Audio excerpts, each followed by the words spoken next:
Juste avant de commencer la vidéo, je vous retourne directement vers mon pote Sheldon, mon pote qui est en même temps mon cousin, et c'est celui qui fait les miniatures de la chaîne YouTube Comics et compagnie. Et c'est un petit rappeur, donc il faut écouter tout ça et vous retrouverez sur Spotify au nom de Sheldon. Sans toi dans le noir. Laisse-moi t'aimer comme il se doit. T'es mon étoile en haut du toit.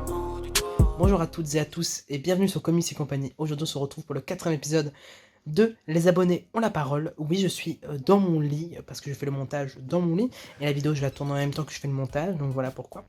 Aujourd'hui on se retrouve avec Marine Pinceau qui va nous présenter ses comics. En attendant, si vous voulez envoyer vos vidéos, n'hésitez pas à les envoyer, c'est dans la description. Des bisous à tout le monde, bonne vidéo. Salut, donc il y en a sûrement qui me connaissent déjà, pour les anciens abonnés on va dire de Comics et compagnie, parce que j'ai déjà fait quelques vidéos sur la chaîne avec Scotty. Pour les autres, moi c'est Marine, ça fait 5-6 ans que je lis des comics à peu près. Et du coup là je participe à la vidéo des 200 abonnés où il faut vous présenter mon comics préféré. Concrètement, ça a été très difficile de choisir, surtout qu'en plus au début j'avais pensé à ces deux Batman là, les Batman de Marini, qui sont vraiment superbes et que j'aime énormément. Sauf que je me suis dit que vu que Scotty on avait déjà fait 2 vidéos, c'était pas trop la peine de revenir dessus. Donc du coup à la place je vais vous présenter 2 autres comics parce que j'ai clairement pas pu choisir entre les deux. Donc le premier c'est Selina Kyle, Catwoman. Donc c'est le tome 1 qui s'intitule Pâle Copie et c'est scénarisé et dessiné par Joel Jones. Donc vraiment il est superbe. Voilà, concrètement je suis tombée amoureuse de ce comics sur Catwoman, déjà parce que j'aime énormément Catwoman, mais en plus ce comics lui rend très bien justice. Donc ce comics là il est sorti en juin dernier. Il fait 150 pages environ et il coûte 15,50 €. Ce qu'il faut savoir avant de le lire, c'est que c'est une suite directe du Batman Rebirth numéro 8. Donc du coup au début il peut y avoir un petit spoil. Honnêtement moi j'avais pas lu le Batman Rebirth numéro 8 avant de lire celui-là et ça m'a pas gêné. Mais bon, s'il y en a que ça peut gêner, je peux comprendre, donc je préfère prévenir avant. Et du coup pour le petit synopsis, en gros, Selina Kyle elle retourne dans sa ville d'origine, qui s'appelle Villa Hermosa.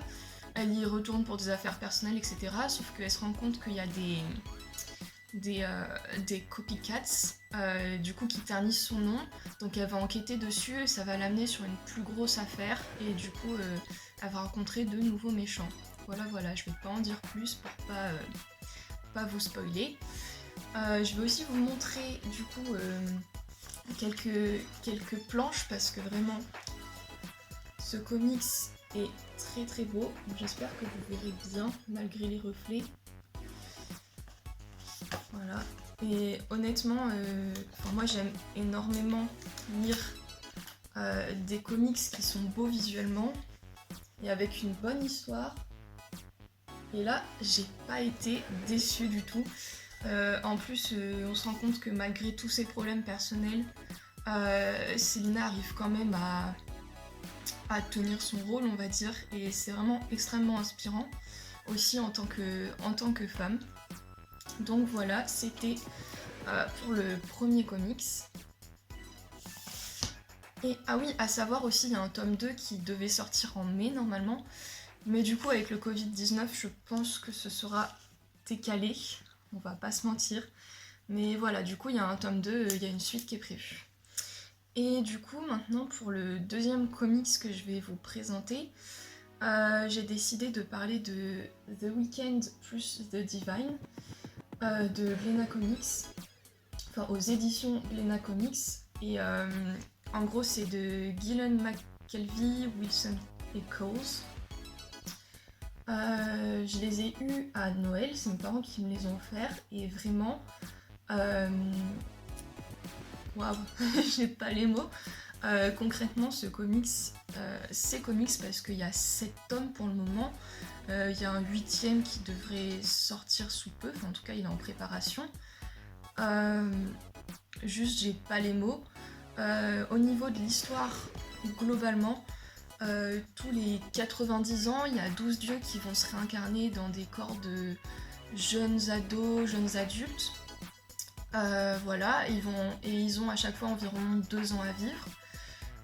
Et pendant ces 2 ans-là, en fait, ils vont être un petit peu, on va dire, en haut de la pyramide sociale. Donc là, l'histoire, ça se passe au 21e siècle et ce sont des pop stars.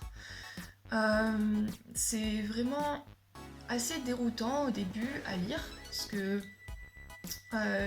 l'histoire du tome 1, en fait on introduit une jeune humaine, Laura, qui est complètement fan d'une des déesses du coup, Lucifer. Et en fait elle va se retrouver à côté d'elle, elle va être introduite auprès des dieux, etc. Et c'est déroutant dans le fait que l'histoire est assez régulièrement coupée. En fait, un chapitre va introduire un nouveau dieu. Donc le premier tome est assez, oui, on va dire déroutant et peut-être un petit peu aussi frustrant par rapport à ça, parce qu'on comprend pas trop l'histoire. Mais à partir du deuxième tome, moi j'ai trouvé que ça s'améliorait. Et je sais pas, en tout cas moi j'ai extrêmement accroché à l'histoire. Je sais que c'est pas le cas de tout le monde, parce que j'avais vu aussi des critiques sur internet qui disaient que c'était trop brouillon, etc. Moi en tout cas j'adore. Donc je vais vous montrer aussi quelques images, car clairement voilà, c'est de toute beauté, on va pas se mentir. En plus j'aime énormément lire des comics qui sont visuellement beaux.